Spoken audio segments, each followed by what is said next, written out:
নমস্কার বন্ধুরা, আমার খিচুড়ির চ্যানেলে আরও একটি নতুন ভিডিওতে আপনাদের স্বাগত। আজ যে রান্নাটি করেছি ব্রেকফাস্ট, লাঞ্চ, ডিনার, এমনকি বাচ্চাদের টিফিনেও দিতে পারেন। সবজি খেতে সব বাচ্চারাই পছন্দ করে না, ইভেন আমি নিজেই পেঁপে খেতে একদম পছন্দ করি না, কিন্তু এই রান্নাটিতে আপনি যত রকম সবজি বাড়িতে পড়ে থাকবেন সব কিছু সবজি দিয়েই এই রান্নাটি করে নেবেন। তাহলে আজকে রান্না শুরু করছি। আমি রান্না করছি সিমুইয়ের ইডলি।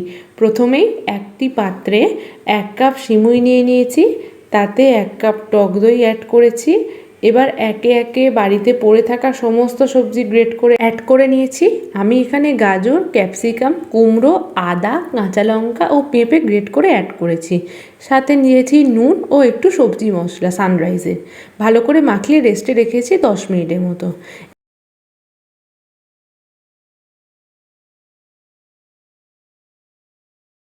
এবার একটি পাত্রে সাদা তেল দিয়ে তাতে কালো সর্ষে, ছোলার ডাল, জিরের ফোড়ন দিয়ে ভালো একটা সুন্দর গন্ধ বেরোলে তাতে কাজু বাদাম, কিশমিশ, বাদাম দিয়ে সুন্দর একটু ভেজে নিয়ে কারি পাতা অ্যাড করে ওই সিমুইয়ের মিশ্রণের সঙ্গে অ্যাড করে ভালো করে মাখিয়ে নিয়েছি।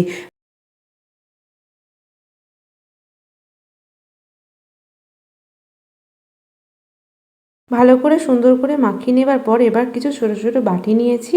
এবার বাটিতে সাদা তেল মাখিয়ে রেখে তাতে 2 চামচ ওই সিমুইয়ের মিশ্রণটা দিয়ে ভালো করে ওপরটা সমান করে দিয়েছি। এখানে ভালো করে সমান করার পর একটি কড়াইতে জল নিয়েছি, সাথেই কড়াইতে একটি স্ট্যান্ড বসিয়ে বাটিগুলো বসিয়ে চাপা দিয়ে রেখেছি 30 থেকে 40 মিনিট।